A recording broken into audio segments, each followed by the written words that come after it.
Bear attacks? The hell? What if where is this bear attacking? In West Virginia. In West Virginia. Oh, okay. Well, if a bear attacks, you curl into a ball and play dead or something like that. You don't fight back. Bear stronger than you. Well, okay, if you got... Oh, right, yeah, right, yeah. White knight. It's white good night. Wow. We're back, thinking it's you, and they go away. And I don't know if that works, but that's what you're supposed to do. I'll try it, yeah. So pick back up. There we go. Okay, let's see, and here, I need some refreshment.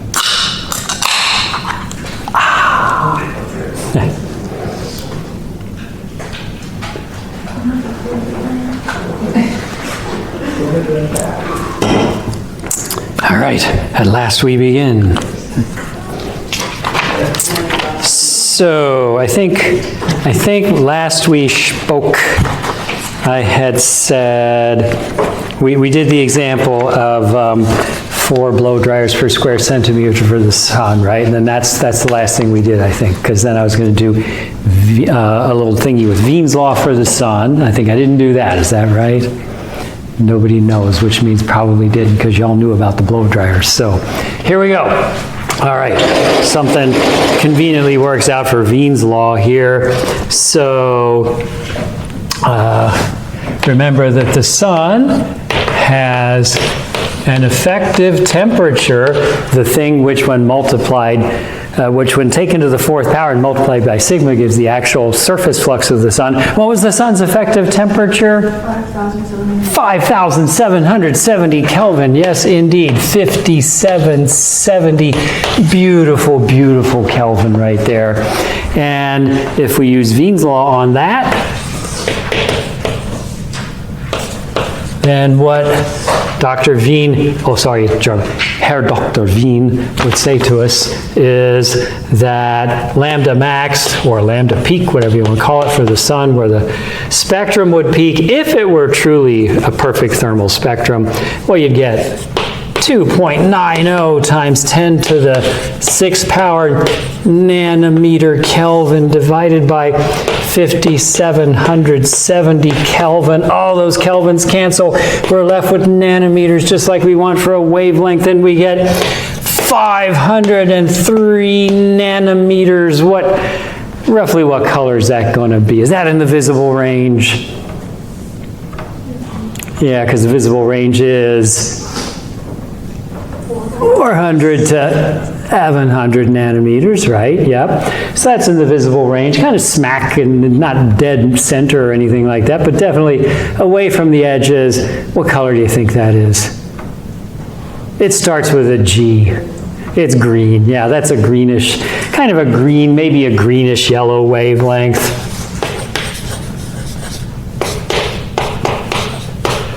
I don't know exactly, but what color it would be. I think it's actually kind of this yellowish green. Is that what chartreuse is? I think is a yellow green, if I'm not mistaken.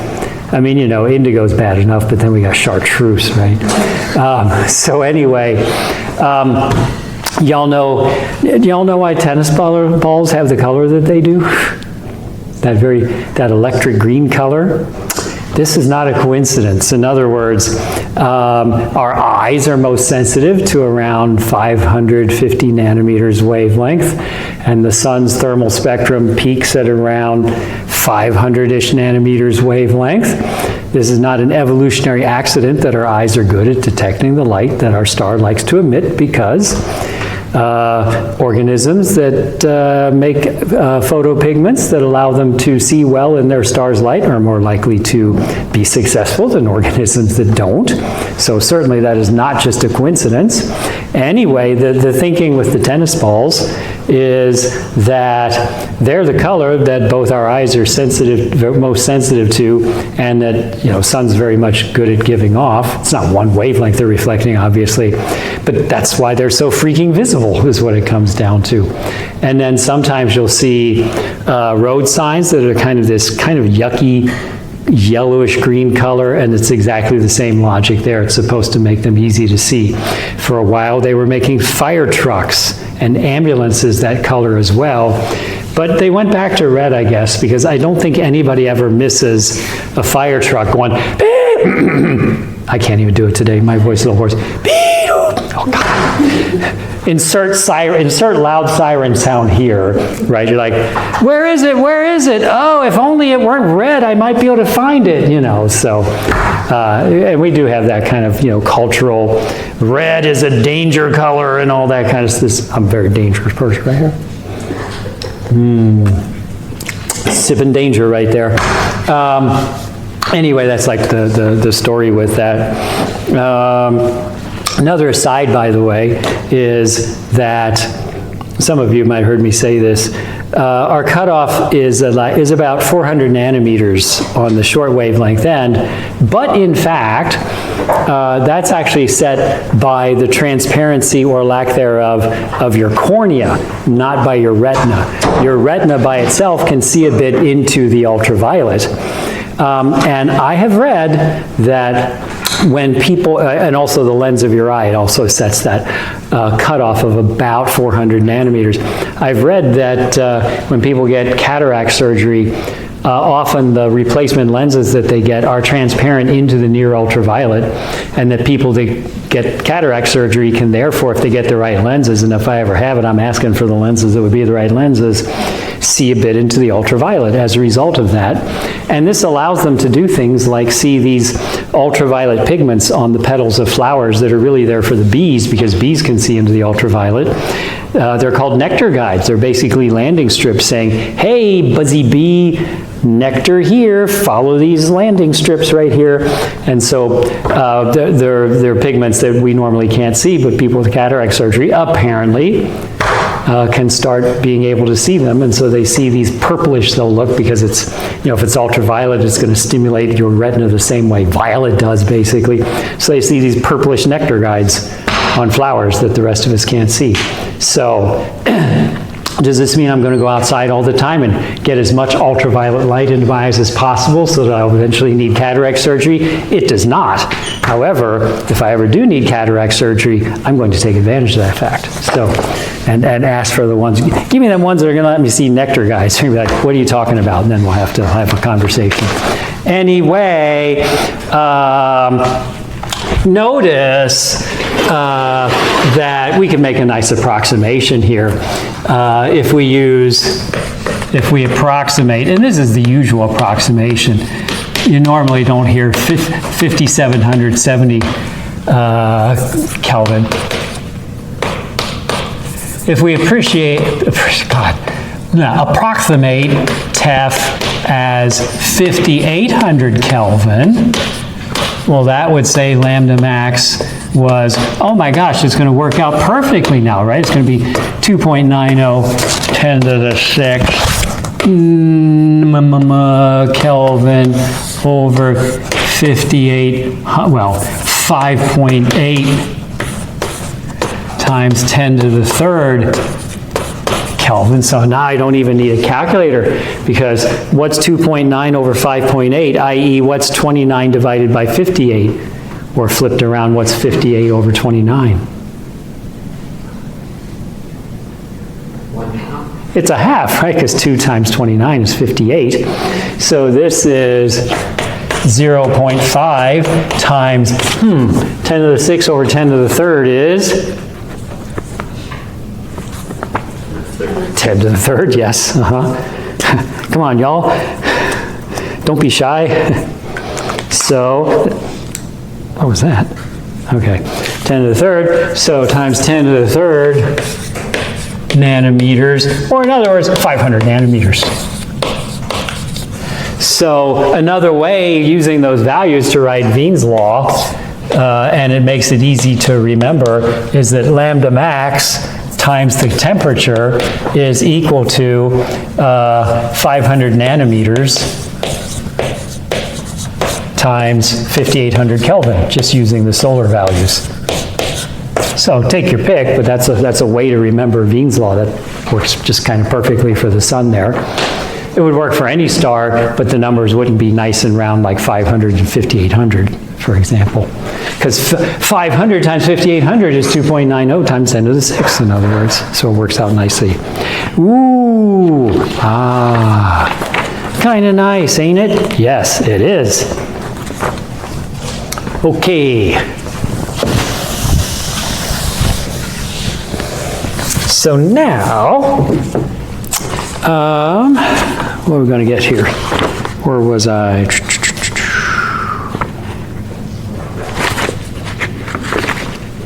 Oh, that's right. I was like, why did it jump right there? Because 2 pages were stuck together. I was like, okay, I feel better now. All right. So now, the Planck function and the photon and photons.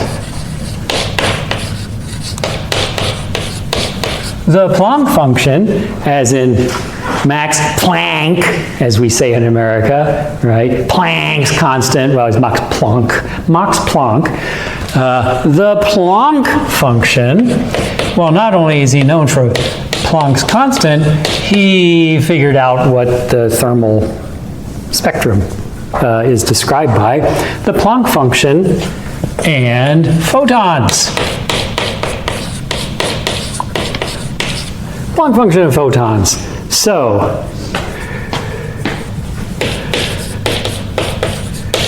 by late 1900, notice I didn't say the late 1900s, and y'all better not say it either. By late 1900, literally the year 1900, the last year of the 19th century, because the first year of the 20th century was 1901, by the, if you really think, did y'all ever hear about that? There was all this debate for Y2K about, you know, what was the first year of the 21st century? And people, it's 2000, or it's 2001. There was no year zero. It went right from 1 BC to 1 AD. Now, the calendar wasn't in use at the time, so people at the time weren't going like, oh, let's just skip year zero. They didn't call it year zero or year, you know, but in any case, since the calendar, since AD really starts with 1, then 100 was the last year of the first century, 200 was the last year of the second century, 2000 was the last year of the 20th century, so 2001 was the first year of the 21st century. By late 1900, the last year of the 19th century, good old Max Planck had found an empirical fit to the black body spectrum.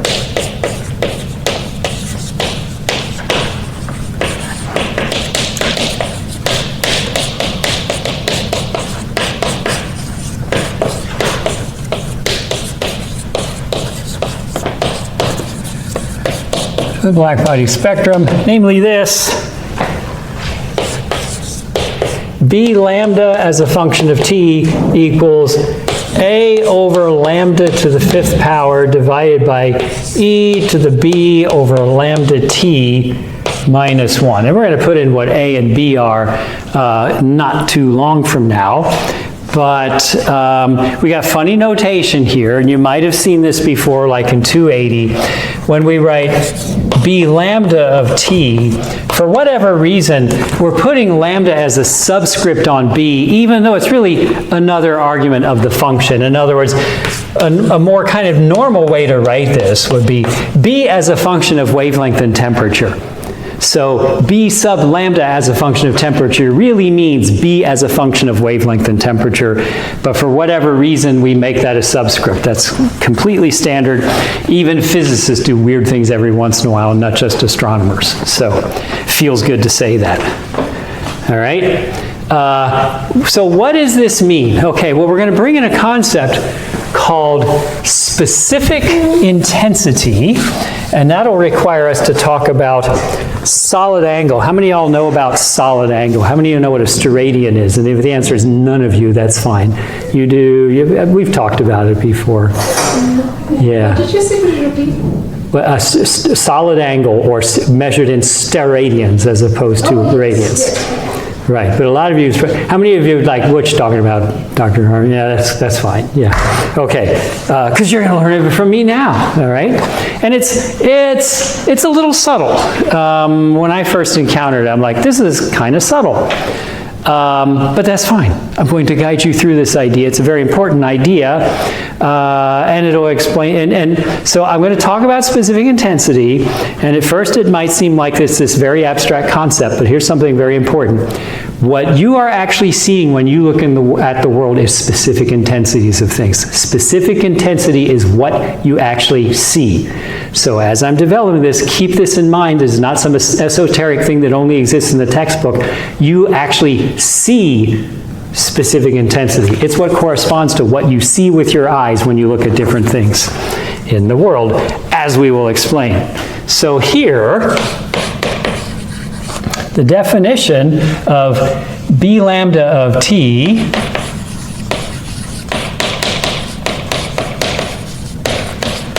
and so you get to ask me questions as we go along here if you're not clear on something. It goes like this. dE is B lambda of t times a lot of stuff, times d lambda, times d little t, times dA, times the cosine of theta, times d omega. Oh my God, look at all the, oh geez, what do you do? Okay, and so I will write something that at first might sound like flippin' floppin' blibbit blobbit blabishnibba. Okay, but again, I will try to make it make sense as we go along here. It is the, I mean, it'll at least partly sound like that at first when I talk about solid angle d omega, blah, blah, blah. It's the energy emitted by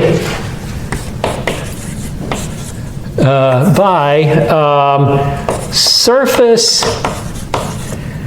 area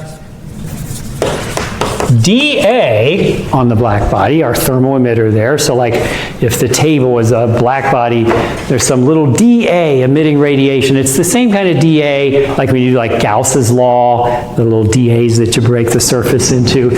By surface area dA in time dt, in time interval dt,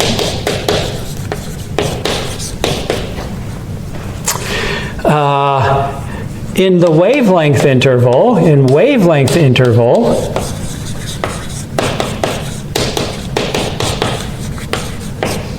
lambda to lambda plus d lambda. So in other words, in a little range of wavelengths of width d lambda, that could be, it could also be, it doesn't matter. I could also make this lambda minus d lambda over 2 to lambda plus d lambda over 2. Just a little range d lambda that includes lambda is really what's important there. But I'll just say from lambda to lambda plus d lambda into solid angle d omega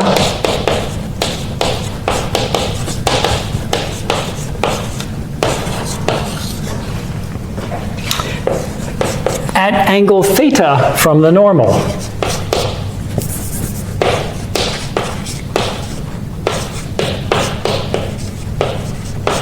From the normal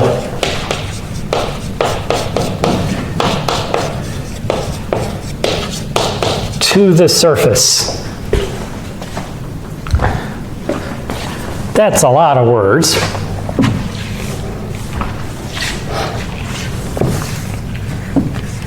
So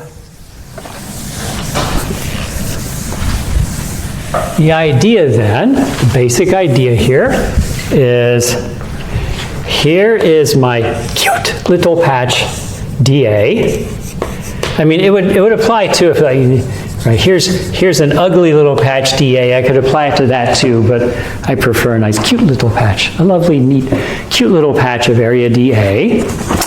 And there is the normal to the surface, so that's a perpendicular right there.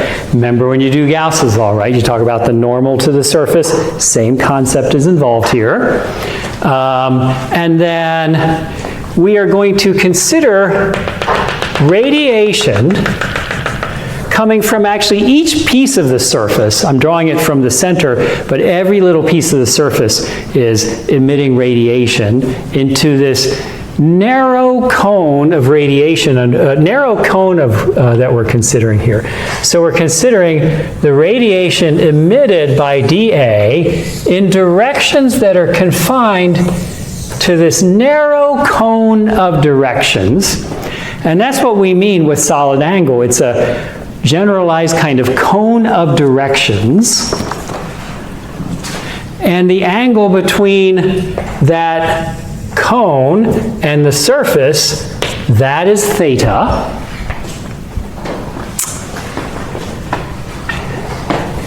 And as we'll explain, that cone of directions is described by a solid angle, a generalization of plane angle, angle on a plane, into angle in 3 dimensions instead of just in 2 dimensions.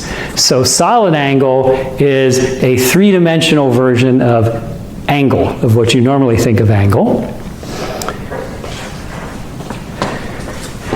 And so another way to put that is that B lambda of t is the limit as all those things go to 0. D lambda goes to 0, dt goes to 0, dA goes to 0, d omega goes to 0 of energy emitted divided by that whole mess. D lambda, dt, dA, cos theta, d omega. And the idea is, it's not a derivative, right? But it's defined in a way that's similar to a derivative, in that you're having small quantities divided by one another that we're assuming approach a limit as everything goes to 0. So the idea is that if I took all the energy coming from that surface in a millionth of a second and figured out how much of it is going in this cone of directions right here. I take that and take that amount of energy and divide it by, and it has to be in that narrow range of wavelengths. Only photons in that narrow range of wavelengths get to count here. Then if I do this division, the idea is it would approach some limit. It would be some well-defined value. Kind of like density, right? Density, what's density? What? It's mass over volume if you're in high school, but we know that you can approximate like a fluid is continuous, a continuum, and then the density is the ratio of a little amount dm of mass in a little tiny little volume dv of volume, and you take the limit. If it's a continuum fluid, if you let that little volume get smaller and smaller, if you make it half as big, there's half as much mass in it. If you make it a tenth as big, there's a tenth as much mass in it. And so it's that ratio as dv goes to 0 of dm over dv is a better way to think of it, because then that can change from place to place, whereas mass over volume is just the average over a large macroscopic object. So this is the same sort of idea. We're taking this ratio of these quantities, and it could vary from place to place over the surface, it could vary with direction and so forth. Okay, so at this point, what questions do you have? He said, preparing to take a little, this is mildly caffeinated, this is caffeinated frost here. I need a little pick-me-up here, so yeah, okay. Lambda to lambda plus d lambda, is that the solid thing over there? No, it is not. That's a different thing. So when we talk later about what B lambda actually looks like, it's a curve. Generically, it kind of looks like this. So here's B lambda, and how high the curve is everywhere and where the peak is depends on temperature. But here's for some particular from particular temperature, here's B lambda of t, and the idea is that if we cut off a little slice, a little range of wavelengths that starts with lambda and ends with lambda plus d lambda, then the area under this curve in between lambda and lambda plus d lambda is part of this, basically. That's the idea here. It's one of these, it's per unit wavelength interval is what it comes down to. Yep. What other questions do you have? Because the next thing I'm going to do is explain what the heck is this solid angle stuff. Okay? Yes, question? Why do we do this way using a cone and everything? We have to, is what it comes down to. And you know, be patient, you'll see. But this is the natural definition of it. It's just completely natural definition of this. And as we will see, it also means that is what we see. In other words, this definition will turn into, this is what you're actually seeing with your eyes. Specific intensity is what you're actually seeing with your eyes. Okay? You perceive specific intensities when you look at the world. Okay? What other questions do you have? So let's talk about solid angle here. Solid angle. And I will give you, when I'm done, somewhere in there will be a pun that Dr. Tree said. Don't know if he invented it, but man, I wish I had. We'll get to that. Okay, so solid angle.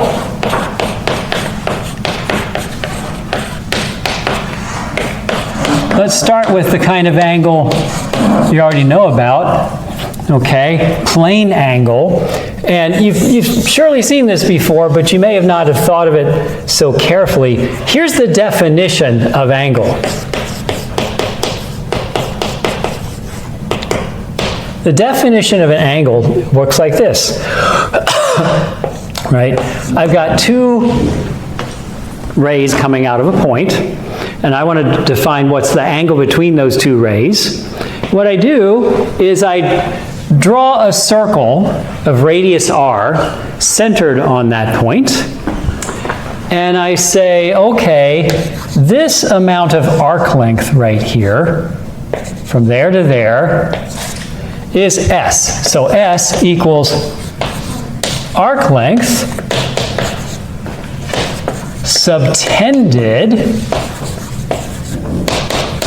right? That's a fancy way to say spanned, but when an angle spans something, we say it's subtended, because we're all fancy people like, okay?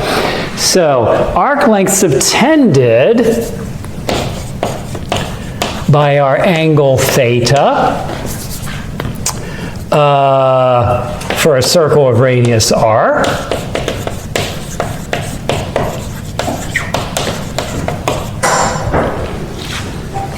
The definition of theta in radians is s divided by r. Remember, triple equals means is equal to by definition. This is a definition.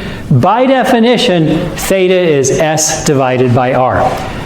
You may not normally think of it that way. That's not how I teach it to you in third grade or whatever, right? But that's the definition of the angle. And this will be in radians. So the definition of radian angle is that one right there. And you can see that that must be right, because this corresponds to what we think of as angle there, because if S is the entire circle, S is the entire circle, then S equals what in terms of the radius of the circle? If it's the entire circle, S is the circle's so what word was that? Circumference. If S is the entire circle, it's the circumference of the circle. What's the circumference of a circle in terms of its radius? 2 pi r. S would be 2 pi r. And that would say theta would be 2 pi r over r equals 2 pi. Is that what you've been led to believe should be the angle all the way around? Yes, it is, right?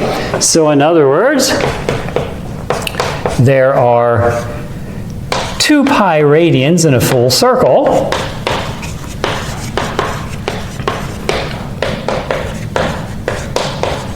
So this indeed is this makes theta what you think it should be in radians. This does the trick. And then you might object, yeah, but we've defined it in terms of a circle, to which I reply, it doesn't matter which circle I pick, and that's the point.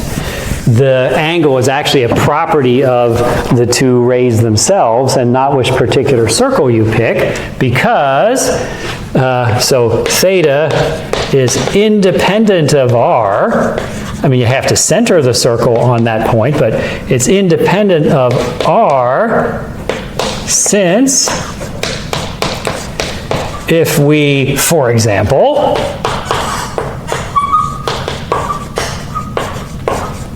double r, we also, what do we do to s? If r is twice as big for that same angle, what would happen to s? It's smaller. No, I make r twice as big, so, oh Lord, here's pressure, pressure. Can I do a trees?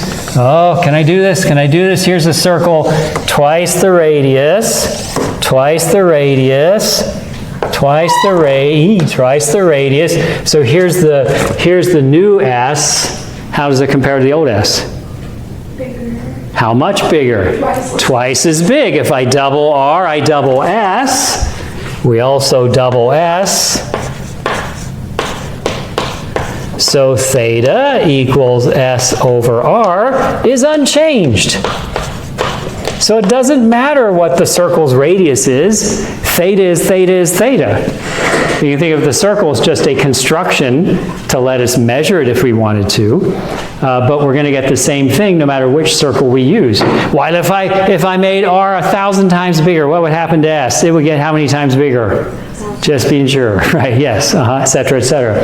So it's absolutely independent of our choice of the radius of the circle. So this is a good definition of the angle. It makes it that it's just a property of the angle itself. It's just the circle's just any particular circle is just a convenience for defining it.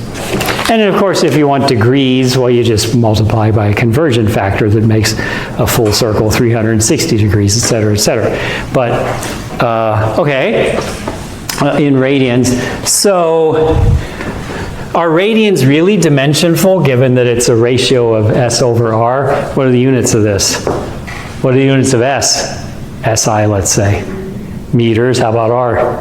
So this is meters per meter, that's dimensionless. So really radians, and you know this, radians are dimensionless, but we will often tack them onto things just to kind of say, oh, but we're talking about angle here, by the way, right? Okay, what questions do you have? Happy so far? Yes? Is it like double, if you double R, you also double S? That's the whole point. Yeah, did I measure that? There's just... If we double. If you double. Yeah. What else do I have to say? What's your problem? Yeah. If we double R, thank you very much. Yes, if we double R, I very much meant to say double R. Thank you for pointing this out. Then we double S as well. Yes. I was just seeing if you're paying attention. Yeah. Yeah, right. Yep. Okay. Are you ready to jump into the third dimension? Mention. Okay, let's do that. Definition of of solid angle.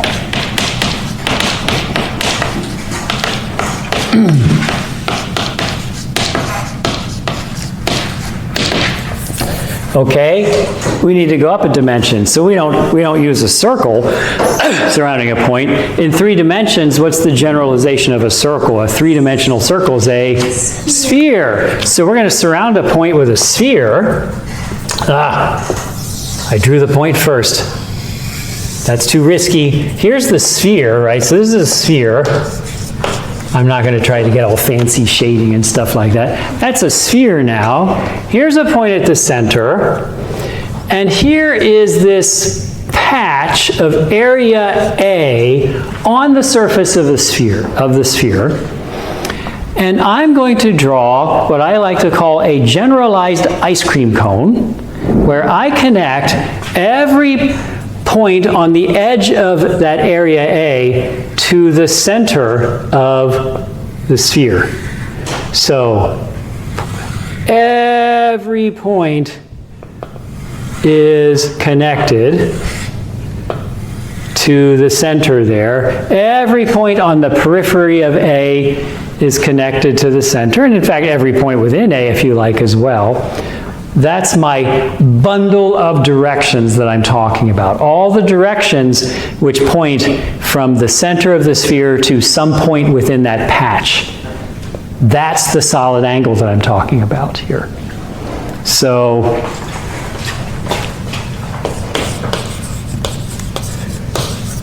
draw a generalized ice cream cone.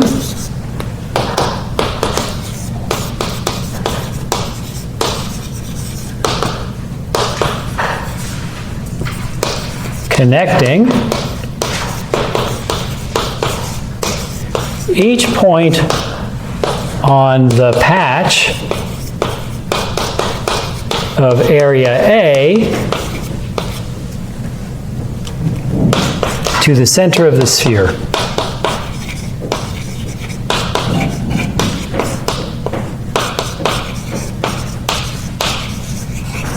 And our sphere again will have radius r. The radius of the sphere is r, so every one of those rays is of radius r, because they all go out and touch the surface of the sphere somewhere. So it's up to you if you want to think of it like over here. You can think of the angle as all this span here, or like here's the two edges and it's between those. You're free to think of the solid angle as all those directions, or you're free to think of it as, well, just think of the edge of the ice cream cone, the cone itself, and we're describing how much three-dimensional angles in between all that stuff. However you want to think of it, it doesn't really matter. I say it's a generalized ice cream cone because, why, if I have a kidney bean-shaped area like that, then my ice cream cone is a little funny, right? It's a little distorted. If it were a circular patch, I'd have a standard just cone, just a regular cone. So that's why I'm calling this a generalized ice cream cone. Okay. The solid angle, omega is the usual symbol for it, the solid angle omega subtended by A at the center of the sphere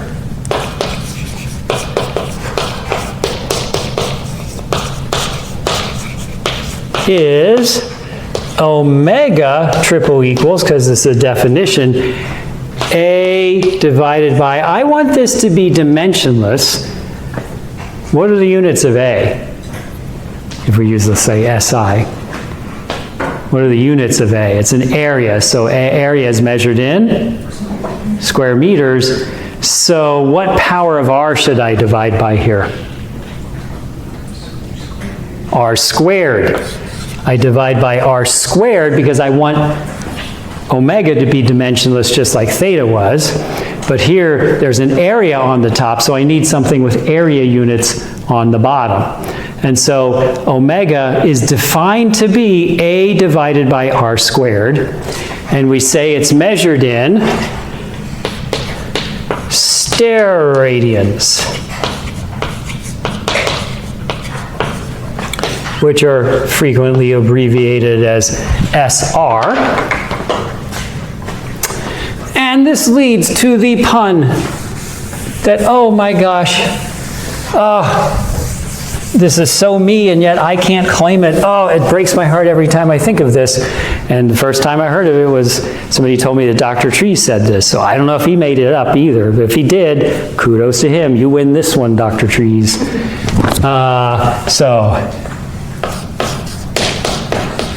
B trees, question mark, because I'm not sure of the origin. A solid angle is a plane angle, right? An ordinary angle in a plane on steroids. See what he did there, right? Sterradians on steroids, yes. On steroids, a solid angle is a plane angle on steroids. There we have it, glorious. What questions do you have? It's cool. It is. It's cool. Yes, it is indeed. I agree. Or should I say it's solid? It's definitely solid. Yes, absolutely. There Yep, you go.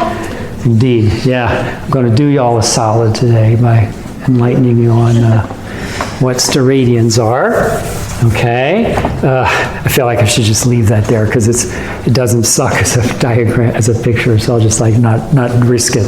Okay, so for this to be a good definition, it better not depend on the sphere. The sphere just needs to be something that we're using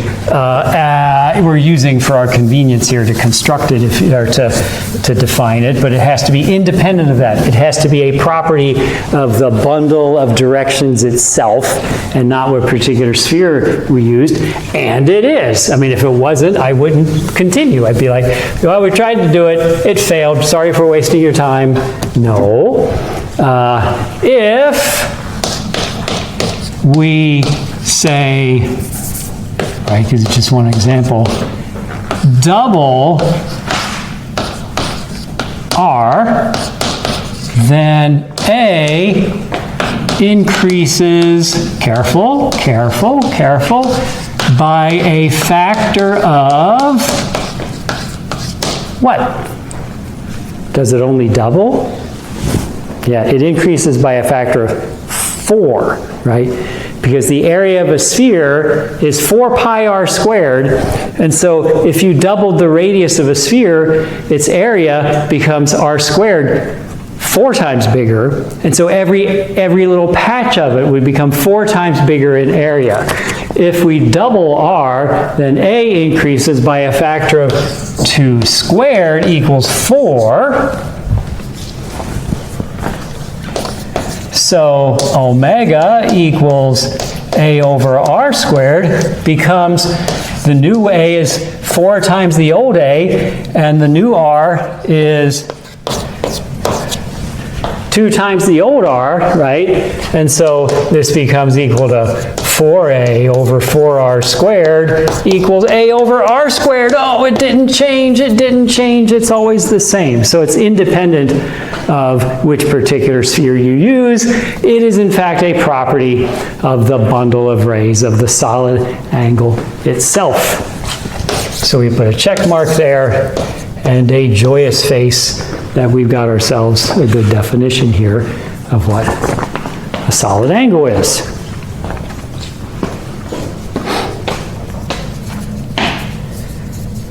So there's 2 pi radians in a circle.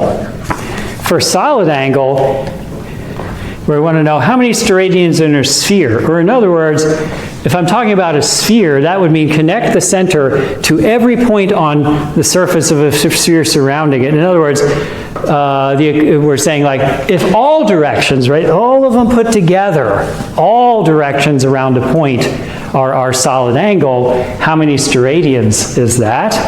So, how many steradians in a whole sphere? So all directions included.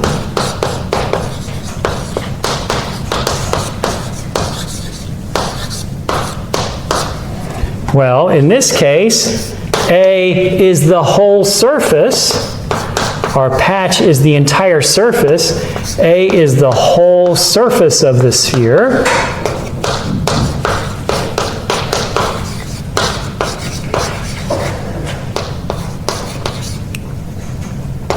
So in that case, A is what in terms of the sphere's radius? The surface area of a sphere in terms of its radius is, of course, 4 pi r squared. A is going to be 4 pi r squared. So that's going to say that omega is equal to 4 pi r squared divided by r squared equals 4 pi. So, conclusion, there are 4 pi steradians in a whole sphere. All directions is 4 pi steradians. all directions is 4 pi steradians.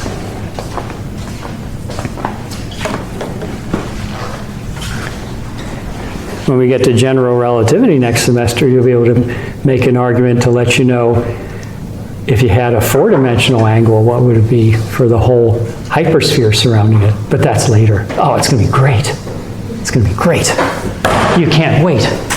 So anyway, so how about a hemisphere? If I consider only outward directions, how many steradians is that? If you say like the outward hemisphere, how many steradians?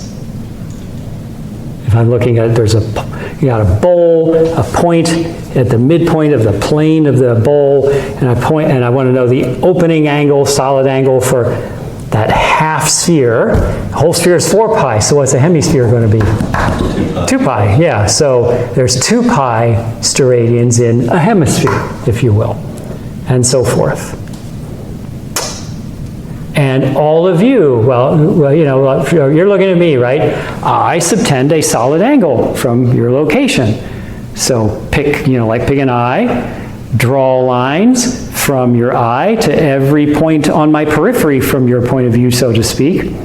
And then imagine drawing a circle in between, or drawing a sphere in between you and me, and figure out where all those points cut out a Dr. Harmon shape outline on the surface of the sphere.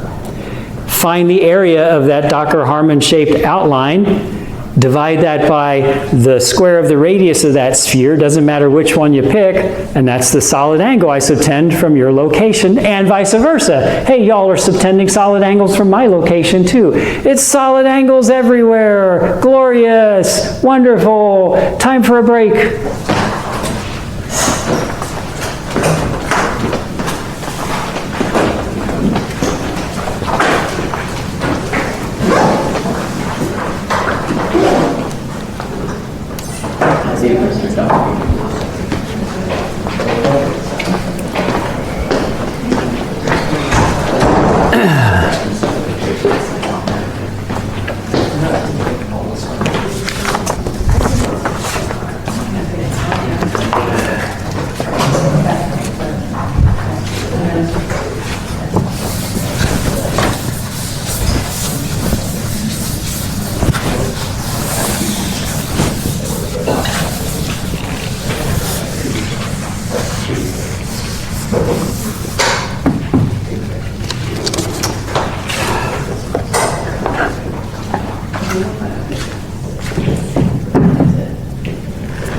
All right, moving onwards and upwards here. So I'm going to show you something which is fundamentally important. And the disadvantage is, well, you probably haven't mentally sorted all this out yet in the first place, but that's okay. It'll be more to mentally sort out here. So everything we have defined so far has been defined in terms of quantities at the source of the radiation. So in other words, I'm talking about a little dA patch on the surface itself. Yeah, there's one thing I should mention here, by the way, too, and that is, remember that there was that dA cos theta in there, and you might have been wondering, why is there that cosine of theta in there? And it's for the following reason. Let this piece of paper be, it's reflecting towards you, no matter. Imagine it's emitting radiation in your direction. Okay? If I hold it such that you're looking down perpendicularly on it, you see its full area, right? But if I tilt it, the area you see appears smaller because of that tilting, okay? So if you're looking straight down on it, you see 100% of the area. If I were to hold it edge on and it was a theoretical, like, you know, infinitely thin sheet of paper, the area you see now, if it's right, if the plane of the paper is your line of sight, would be 0. Can you think of a trigonometric function which is 100% at an angle of 0, right? If you're looking straight down on it, if you're looking straight down, theta is 0. It's 1 when theta is 0, and 0 when theta is pi over 2, 90 degrees. Is there, if only there were a trig function that described that situation, what might that be? The cosine of theta. That's why that is there. It's to indicate the projection effect. dA cosine theta is the projected area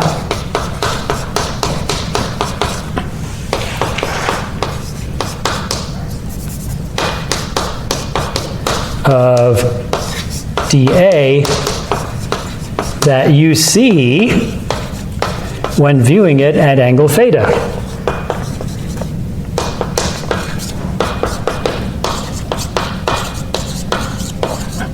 And that's why that's in there. That's why when we're doing that division, we divide by dA cos theta. Because if you're looking at an angle, that in and of itself will reduce how much light you're getting from that patch of surface. Just the fact that you are not looking straight down on it reduces the amount of light you get from it because of that projection effect.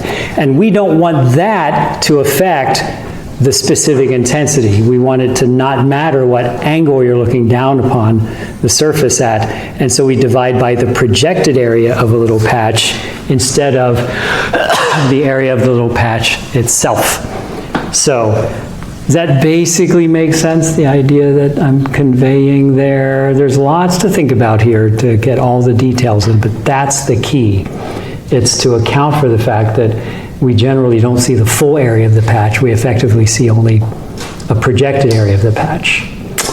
So now, consider the following, right? So everything has been done in terms of, like I would say, source quantities. dA of the source of the light. The d omega that we're considering, it's probably emitting in lots of directions, but we're considering only the photons going into d omega, that little cone, at angle theta from the surface at every point on the patch, but it's shrinking down to 0 size, so it stops mattering that we're looking at different points on the patch because it's shrinking down to 0 size in that limit. Blah, blah, blah. Everything's in terms of source quantities. Wouldn't it be nice if we didn't actually have to go to the source to figure out what the specific intensity is? That would be so nice, and I wouldn't be saying this if it weren't true. We don't actually need to be at the source itself. We can make local measurements of the radiation we receive from the source and figure out what the specific intensity is. Why? How would we do that, pray tell? Consider here is a cute little patch at the source. So this is the source of the radiation. There's a patch of surface at the source of the radiation emitting light towards some distance away, some distance r away, a detector. So here's a detector, and to get the most effective illumination of our detector, we're going to hold that detector perpendicular to the line of sight, perpendicular to the radiation coming from the source. For the same reason, if I want my detector to collect, like, you know, if any of you is a source, you're all brilliant sources, right? If I want to collect as much light from you as possible, I want to hold my detector perpendicular to the direction to you, because otherwise I'm again getting a projection effect. If I tilt it, I get less light from you than I would if I hold it perpendicular. This is why with solar cells, right? If you look at solar cells, they are held such that they make a particular angle with the ground. And if you go, and also they're facing due south. And that is so that on average they collect as much sunlight as possible. So it depends on the latitude. What you want to do is have it so that on an equinox, when the sun is on the meridian, on the halfway between rising and setting position, it would be shining straight down on your solar cell. And then at other times of the year or other times of the day, it won't be as efficient as that situation, but in an average sense, it illuminates it as well as possible. So go to Florida and the solar cells are tilted like this. Go here and they're tilted more like this, and so on and so forth. That's the reason for that. Go to the southern hemisphere and they point north instead, but again, the tilt depends on the latitude. So here's my detector, perpendicular to the line of sight to catch as much radiation as possible. So here's my detector. Question is, can I make measurements at the detector that tell me the specific intensity coming from that source? So I'm going to say, okay, here is DAS, the area of that little patch of source, DAS, DA source. And up here, oh, hi, Dad, it's DAD, a little patch of detector area there. All right, so hi, Dad. And then we are viewing the source at an angle theta to the perpendicular to that little patch there. So theta heading towards the detector is some value, whereas on the detector itself, looking at the source, we've arranged it to be 0. I could make it some, theta 1 and theta 2 or something like that. Ugh, unnecessary complication. Okay? So now, for the source, as seen from the detector,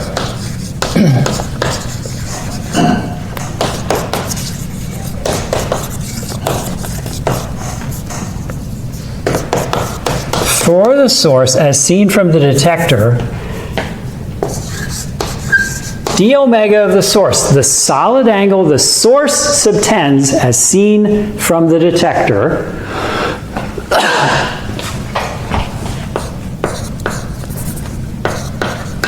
so this is subtended by source at detector here. I don't have it as decorated as this in my notes, but I'm just being very complete. Subtended by the source of the detector, the solid angle the source subtends at the detector, that's going to be, so remember the definition of solid angle. We imagine drawing a sphere and seeing a patch cut out excuse me, on the surface of the sphere, divide that by the radius of the sphere squared, that's the solid angle. But a subtlety here, if I draw that big sphere, here, right, if I draw that big sphere here, this patch is tipped with respect to that radial line from the center of the sphere. It's tipped. So in other words, if this table here is part of that sphere, well, the detector is tilted with respect to that part of the sphere, so we have to project that area of the detector onto the surface of the sphere. What angle would be involved with that? And what trig function might be involved with figuring out how much area this cuts out on the surface of a sphere surrounding the detector there. I have to project all the lines onto the sphere. It's tipped by this angle theta from the perpendicular to the spherical surface. So what would the projected area on the actual surface of the sphere of the true DAS of the source be, do you think? It would be dA source times what magical trig function that accounts for projection effects? I'm crying now. Can you repeat the question? Yes. Yeah, so, okay, it's so clear in my head. How do I make it clear to you? Okay, here's my hand, okay? And so if I hold it perpendicular to you, right, I have to do it to you, each of you here, I'm holding it perpendicular to you, okay? What is the solid angle subtended by my hand as seen by you? Well, what you would do is, imagine there's a sphere surrounding you, okay? And imagine I'm flat, Flat Stanley. Have you heard of that book before? Flat Stanley's a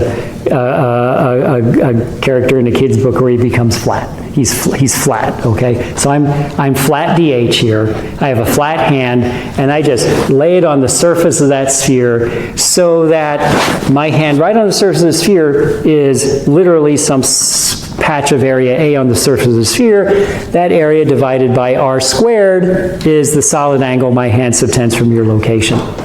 But if I tip my hand, now I have to figure out that solid angle, project my hand onto the surface of that sphere. And if the sphere's radius is large, or my hand is small compared to the radius, locally the sphere is like, the sphere surface is basically like a plane perpendicular to your line of sight. And my hand is tipped by an angle theta relative to that plane. And I have to imagine then, from every point on my hand, project onto that perpendicular plane to you and figure out how much area is that. It's equivalent to, for example, here, here's this, imagine there's somebody looking from way below or from way above. This is part of a surface of a sphere. Here, they're trying to figure out the solid angle subtended by my laptop, but they're looking down in this direction, and what they're going to see then is the projection of my laptop onto the plane. Okay, well, it's kind of a three-dimensional triangle here, where the area of the laptop is the hypotenuse, maybe, because it's three-dimensional, it's two-dimensional instead of one. The hypotenuse, all right, and what you're looking for is this adjacent side, is the projected area. And so this angle theta, by the same argument that you make with blocks sliding down the plane, the angle, this angle theta from the perpendicular is the same as this angle right here. So if this is the full area and it's projected by this angle theta onto this adjacent plane there, what trig function lets you go from the hypotenuse to the adjacent side? Cosine. Why, that would be cosine. So the projected area is the full area times the cosine of that angle right there, cosine theta. And that's the glorious thing I'm trying to get to here. In other words, the projected area that the detector sees isn't dA source, it's dA source cosine theta. That's what all that was about. It's dA source cos theta. So it's dA source cos theta, that projected area that the detector sees, divided by r squared. Because of that projection effect. Are you buying what I'm selling? That's the point there. Carefully think about that later to be sure you got that in your head fully. So d omega source from the detector, and even though it's the d omega of the source, this is a detector quantity. This is something you could measure at the detector. This is what the detector sees, is dA source cosine theta over r squared. But we also want to consider what the detector, what the source sees looking at the detector, because we're going to make a connection here. So, for the detector, as seen from the source, to put things in terms of detector quantities, for the detector, in terms of source quantities, because the source is what's looking at the detector. For the detector, as seen from the source, and this is, so I will say, I'm going into a huge amount of detail here. And the reason I'm doing that is that when I saw this for the first time, a huge amount of detail was not gone into, and it made it really hard for me to fully understand all this stuff. So while it may not seem like, I hope it seems like this to you, my approach here is kind of one of like, what I wish my professor had done when I was learning this, okay?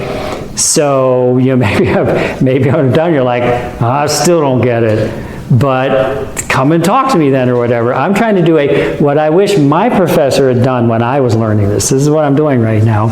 For the source, for the detector seen from the source, d omega of the detector as seen from the source, well, that's going to be, if I were to actually draw it, right, it'd be like, oh, here's this little cone here. Here's this little, oops, I missed, damn it.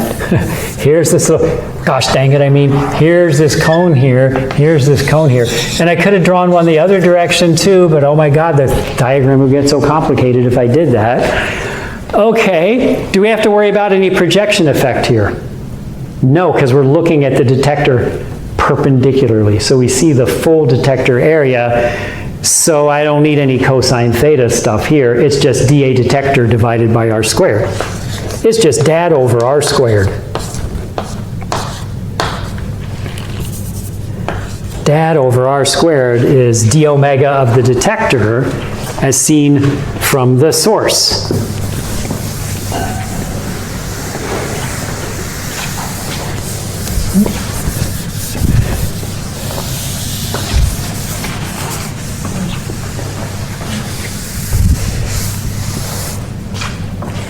And again, this is the sort of thing that it rewards really staring at it and thinking about it carefully later, so that you're sure you've really got all this down.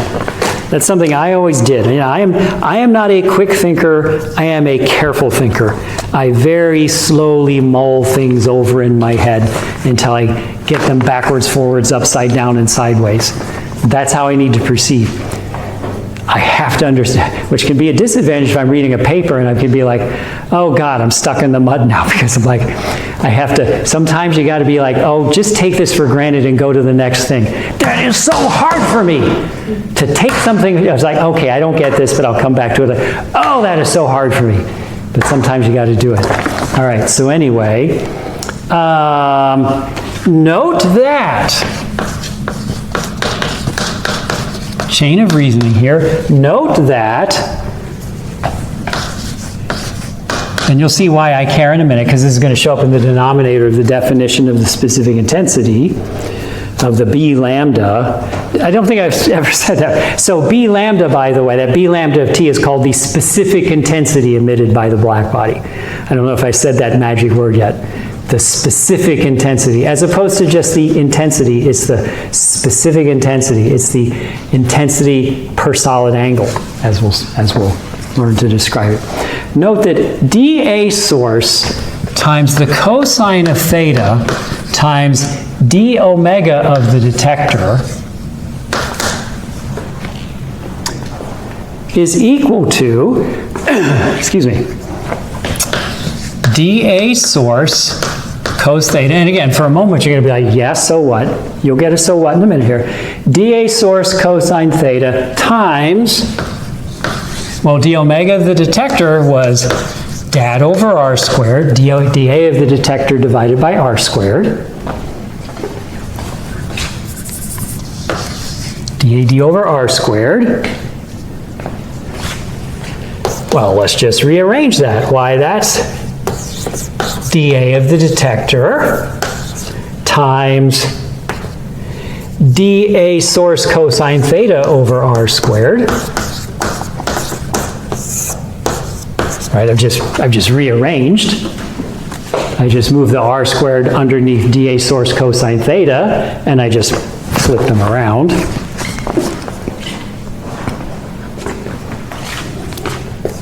But dA source cosine theta over r squared is d omega of the source. So this is dAd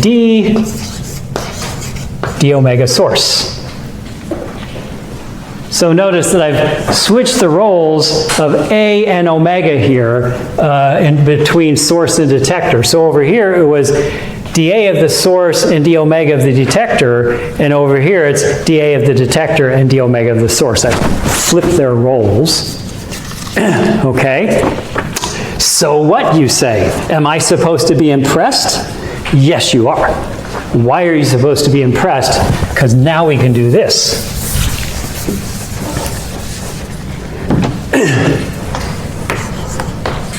We define B lambda.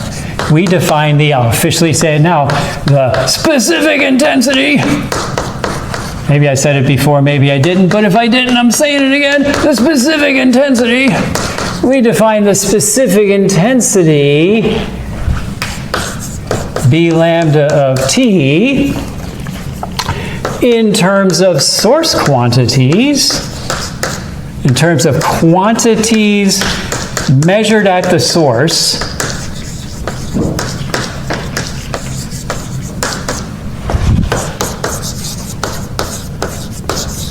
as B lambda of T was equal to, excuse me, dE, this ratio, I'm not going to put all the limit of this and that and the other thing, it's understood, everything shrinking down to zero, dE over d lambda dt dA source cos theta, right, because we're talking about a little patch of source, so I'm going to put the subscript s now on there, dA source cosine theta, and the omega here would be, okay, I want to know all the ones that are traveling to the detector, I'll make that my little detector, and if I made my detector get further and further away, that would be a way to make d omega d go to 0, all the quantities going to 0. Anyway, d omega detector. So these are all quantities defined at the source. Again, don't be fooled that says d omega detector, but that says seen from the source.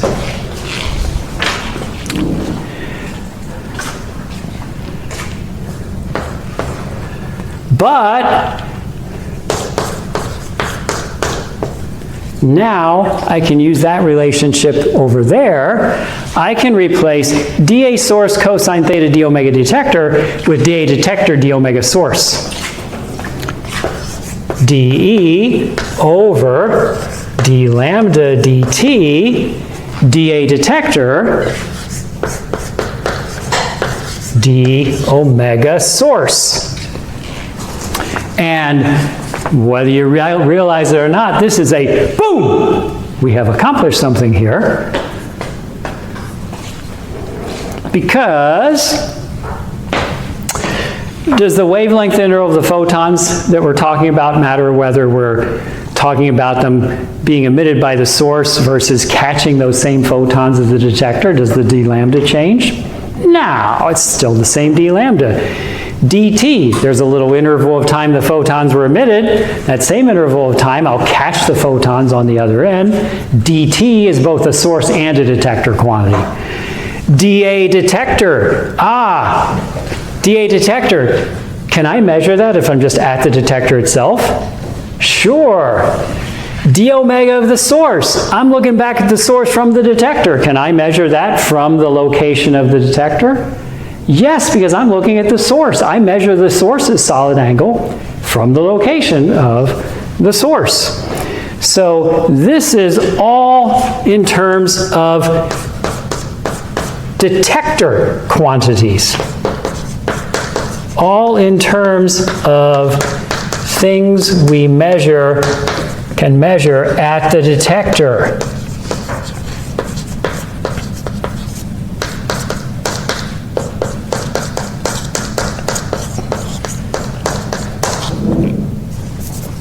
And the significance of that is that means I don't have to go to some distant nebula in order to find the specific intensity of the radiation coming from it. I can sit right here on Earth and make measurements and find that specific intensity.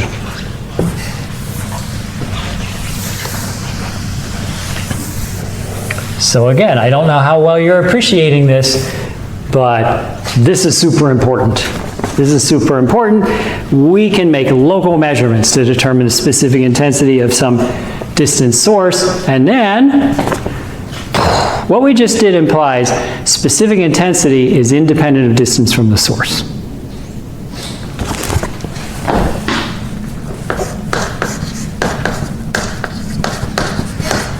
This result implies that specific intensity is independent of distance from the source.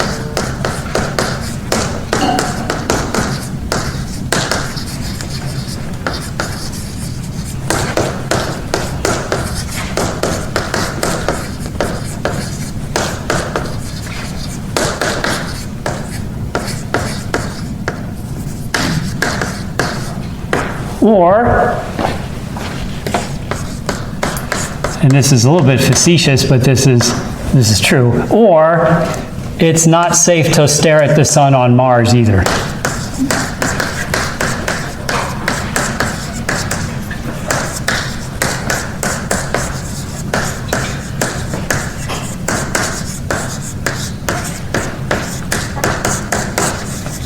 You'll just burn a smaller hole in your retina. This is the result that implies that.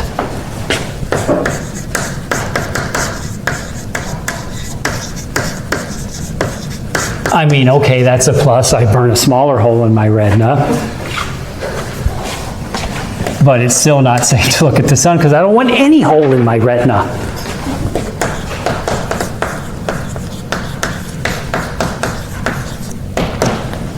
Specific intensity is independent of distance from the source. And at first you might think, wait a minute, doesn't this contradict the inverse square law? So the inverse square law applies to intensity, not specific intensity. According to the, I should slow down because people are still writing, and I want you to pay attention when I'm saying this part right here.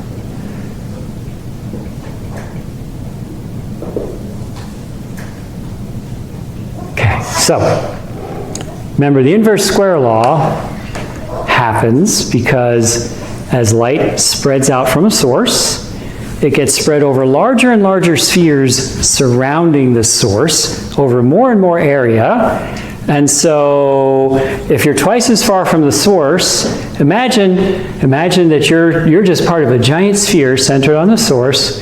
If you're twice as far from the source, how does the area of that sphere compare to what it was before when you were once as far from the source, so to speak? If you double your distance to the source, the area over which the radiation has spread, that giant sphere is now how many times larger in area? If it's twice as big, it's 4 times the area, right? Because it's radius squared, 4 times the area. That's the essence of the inverse square law. If you're twice as far away, it's only 1 over 2 squared, 1/4 as bright. If you're 10 times further away, it's only 1 over 10 squared, 1/100 as bright, and so forth, right? So forget Mars, let's talk Saturn. Saturn is 10 times further from the sun than Earth is. So how bright is the sun as seen from Saturn overall? If you're trying to read your book on Saturn, cool, you're on Saturn, enjoy. If you're trying to read your book on Saturn, you're sinking through the atmosphere. Oh, whoops, because it doesn't have a solid surface. Whatever. Trying to read your book on Enceladus, moon of Saturn, then you're 10 times further away from the sun than you are on Earth. How bright's the sunlight then comparatively? 100th as bright, 1% as bright. So you might think, oh, the sun's only 1/100th as bright on Saturn. Why, I should be able to look at it. Shouldn't hurt my eye to be able to look at it. Nope, it's not safe to stare at the sun on Saturn either, because the specific intensity, which is what you actually see on your retina, has changed, has stayed the same. Because, so how does this not contradict the inverse square law? We'll start with that. How does this not contradict the inverse square law?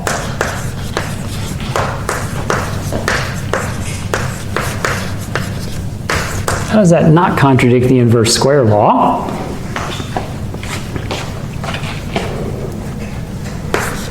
Let's go with Saturn, since I just mentioned it.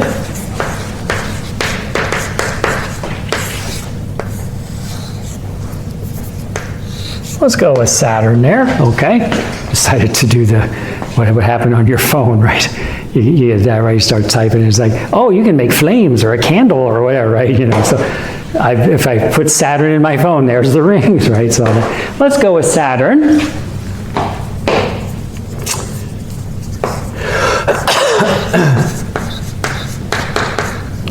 The sun is only 1 over, well, let's see. Let's go with Saturn, which is about 10 times further from the sun than Earth.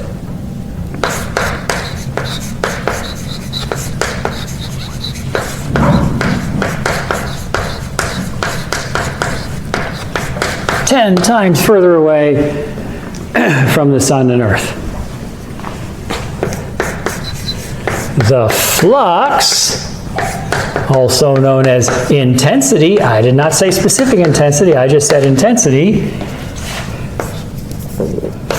from the sun. And by the way, sometimes we use the word flux to mean coming from the surface of the radiator itself.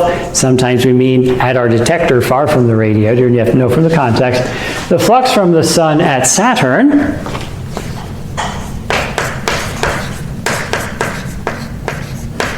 is only 1 over 10 squared equals 1/100th equals 1% that at Earth.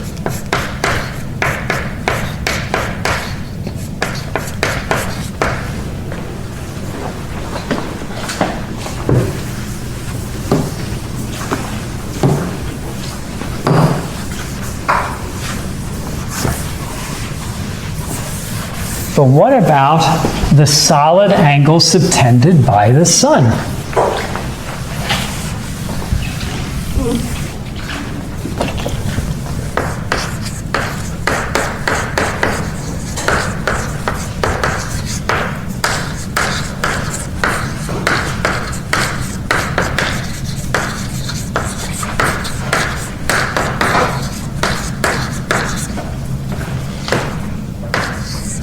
So the solid angle subtended by the sun at any given location, as long as it's far away, look, it's the sun. Look, here's omega circle dot, the solid angle subtended by the sun. Here is the distance to the sun from that location. It's you looking at this. It's you looking at the sun from some distance d away.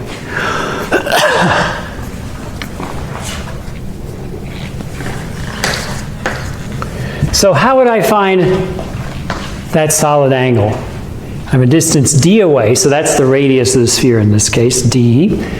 And what do I divide to get solid angle? It's what over distance squared? Area. What area? What's the area of the sun to put here? Careful. Is it the surface area of the sun?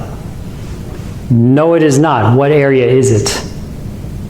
Pi r squared. Pi r squared. The sun looks like a circle to you, right? So it's pi r squared, what it would actually cut out of a sphere that you've placed there. Pi r squared is the circular area cut out on the sphere by the sun there. This is going to be pi times the sun's radius squared divided by d squared. That's the solid angle subtended by the sun.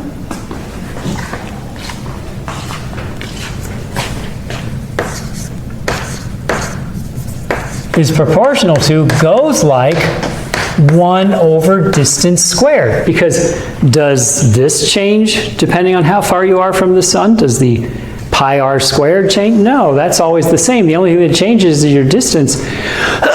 So solid angle obeys an inverse square law, right? It's 1 over distance squared determines the solid angle. Inverse square. Also inverse square. So the specific intensity so again, and later on we're going to say, well, it doesn't have to be a black body, it could be any radiation, so we'll just call it I sub lambda instead of B sub lambda. But for now, we'll just still say B sub lambda, pretending it's a black body. B sub lambda, okay, so it's this ratio, dE over d lambda dt dA d omega, because I'm going to assume I'm looking straight at the sun, so the cosine theta is 0 there. Well, all this piece right here, and this is going to be on my detector. So these are all detector quantities. All this is at the detector. All this is at the detector. This piece right here is going to be the flux per unit wavelength interval, right? Because in other words, energy per second per unit area is flux. And if we divide by d lambda, that's flux per unit wavelength interval.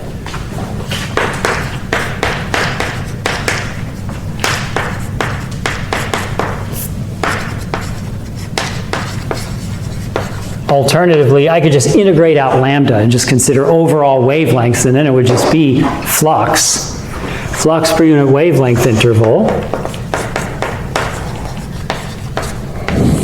over solid angle subtended by the source,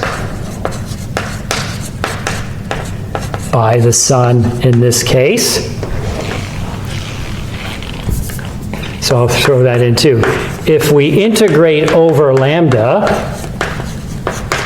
don't have to, but we could. If we integrate over lambda, it is just B, no lambda anymore, at whatever this B, I'll just leave off the T too.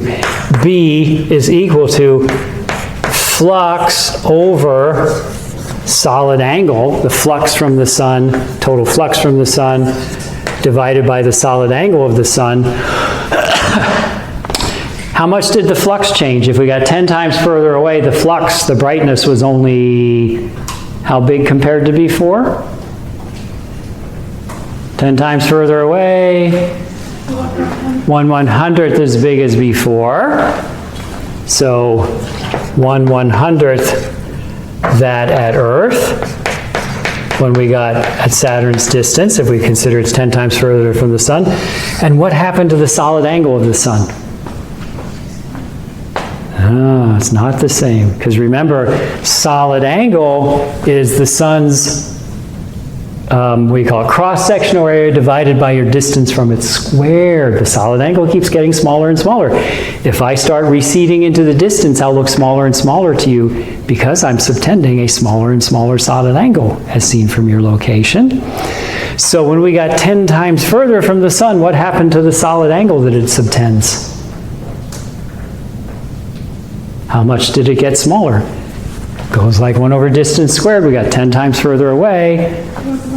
It also got 1/100th as big. The flux was 1/100th that of Earth. So was the solid angle, 1/100th that at Earth.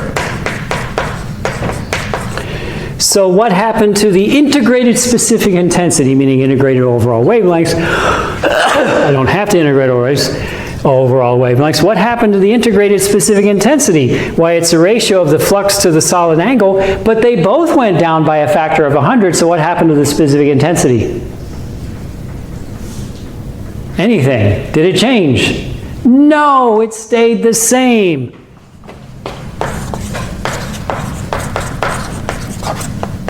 This is the point. Specific intensity is independent of distance from the source, as long as there's nothing scattering light out of the way. Like if you put a cloud in between, that changes it. But in other words, if there's no scattering or absorption in between you and the source, the specific intensity is independent of distance from the source because both the flux you receive and the solid angle that you see obey the same inverse square law. So their ratio is independent of distance. However much you decrease the flux, you also decreased the solid angle, and so that ratio, the specific intensity, is independent of distance. What questions do you have? Because now I'm going to connect this to why this is what you're seeing. Yes? So let's say I'm looking at you through a hole in the paper, and if I'm close to you, I need to cut a bigger hole in the paper, but if I'm farther from you, but I need to still see the whole of you, I need to cut a smaller hole in the paper. Mm-hmm. But from both locations, I still get to see the entirety of you. Correct? Okay. Yep. And the thing is, so if you cut a me-shaped hole, it exactly fits my outline, right?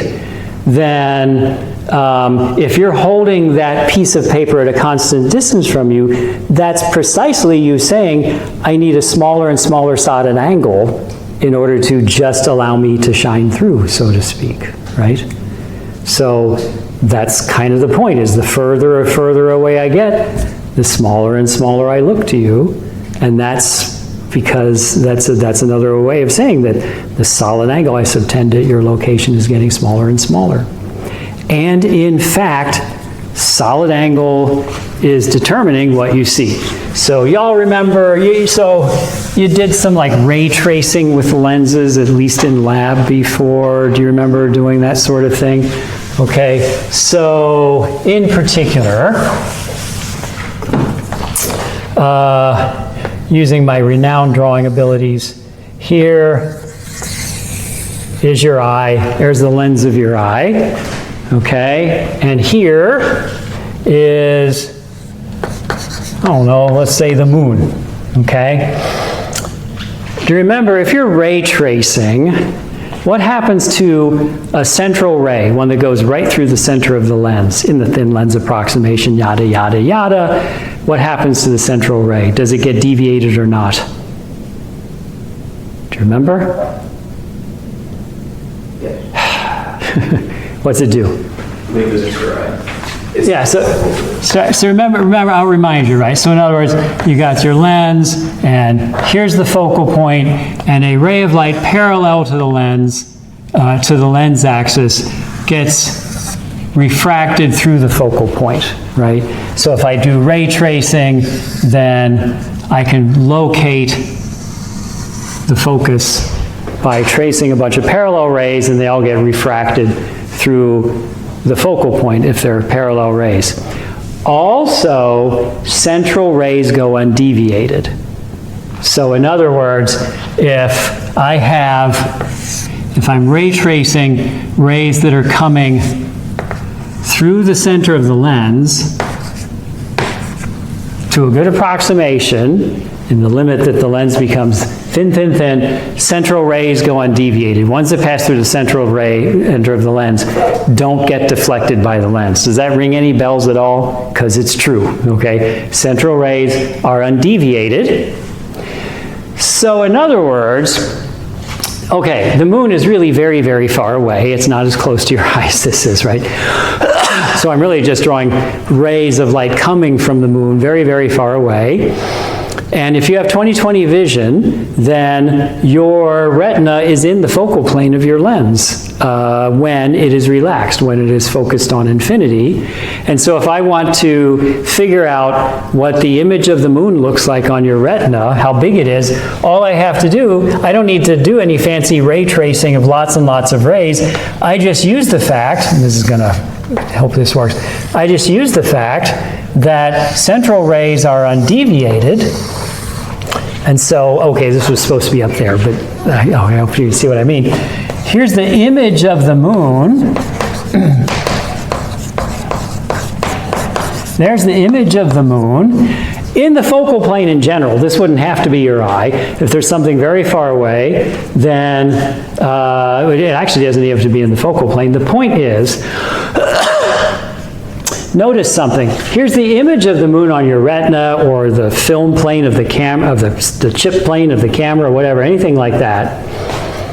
Central rays are going through the lens undeviated. Here is a solid angle that represents solid angle subtended by moon at the lens.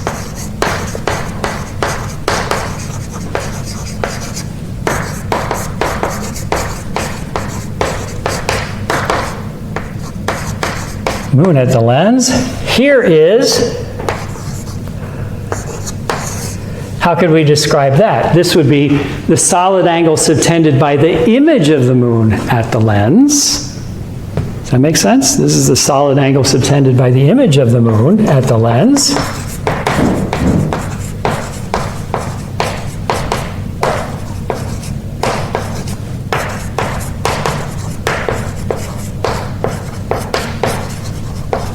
How do those two solid angles compare to one another? They're exactly the same, because it's the same bundle of rays, just on opposite sides. It's the three-dimensional version of, if I have two crossed lines, how do those two angles compare? Right? They're the same. Well, this is just a three-dimensional cones version of that. They're equal. Equal. That's a fundamental fact, that the solid, as seen from the lens, the solid angle of the image is equal to the solid angle subtended by the source. Those two things are always equal to one another. And what this means is the area on your retina covered by an image is proportional to the solid angle that the object subtends at your location. the area on the retina, the area on your retina corresponding to the image of something is directly proportional to the solid angle of that something at your location. Because here it is, right? If this distance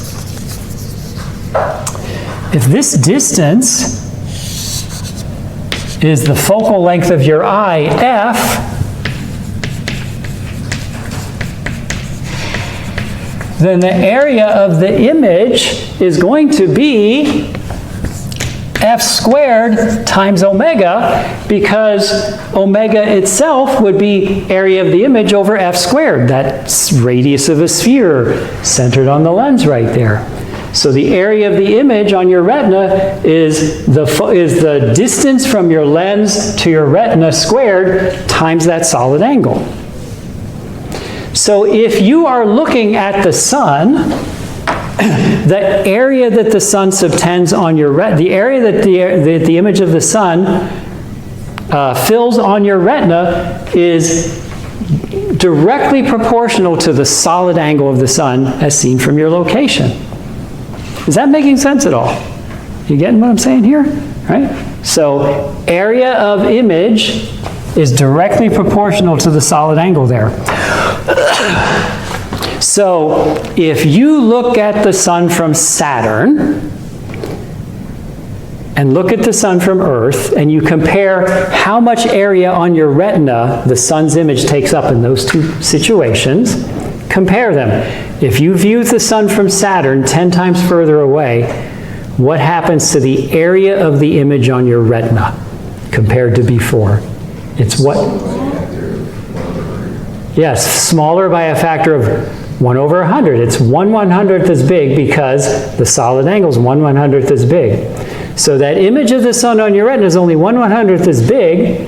There's only 1/100th as much total light from the sun falling on your retina, but it's also concentrated into only 1/100th the area that it was before. So the so-called surface brightness on your retina, the energy divided by the area of the image, the power, the energy per second flowing onto that image on your retina, divided by the area of that image, the power per unit area on your retina, the surface brightness, is exactly the same as it was on Earth. In other words, you will just as surely burn a hole in your retina looking at the sun on Saturn as you do on Earth. It will just be only 1/10 the diameter of the hole you burn on Earth. But, you know, don't do this, but if you look at the sun, it's like, ow, ow, ow, oh my God, that thing is so bright. That little circle is so friggin' bright. If you looked at the sun from Saturn, you'd be like, ow, ow, ow, that tiny little circle is so friggin' bright. Oh my God, it's just as friggin' bright as when I was looking at the sun on Earth. It's the same thing. Did any of you, when you back at the solar eclipse, the total eclipse, did you happen to look at what we call like Bailey's beads or the diamond ring effect? Right before totality and right after totality, a tiny little piece of the photosphere is still uncovered, and it's still searingly, searingly, searingly bright, which for me was the most spectacular part of the whole eclipse. I was like, oh my God, that's beautiful. Stop staring at it, right? Because I had to remind myself, right? That's the sun seen from Saturn. If you looked at the sun from Saturn, it would be looking at, like, you know, the diamond ring effect from Earth, which means don't stare at that, you're going to burn your retina. Same deal, because specific intensity is independent of distance. So how come you don't burn your retina when you look at Sirius? How come stars don't burn tiny little holes in your retina all the time? It's the angular resolution, yes. So the thing is, a point source doesn't image as a little point source. There's a minimum size set by diffraction, set by the wave nature of light.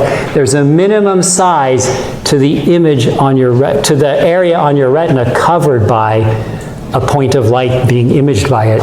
And once you're far enough away from a star that the actual size of the theoretical image is smaller than that minimum possible size of the image, Then, getting further away reduces the surface brightness because the area on your retina is staying the same no matter how far away the source is, but the total amount of light is diminishing.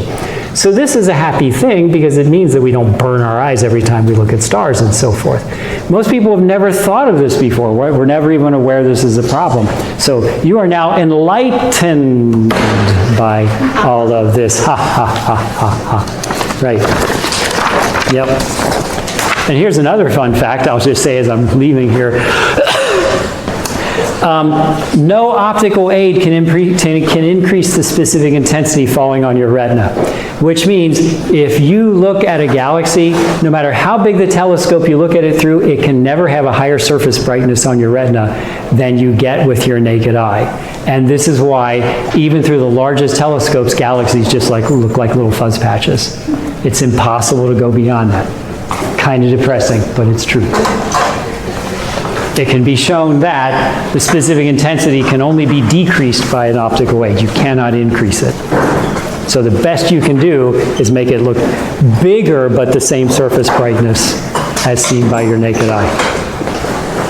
The way to fix that would be to have larger pupils, but that surgery is not recommended.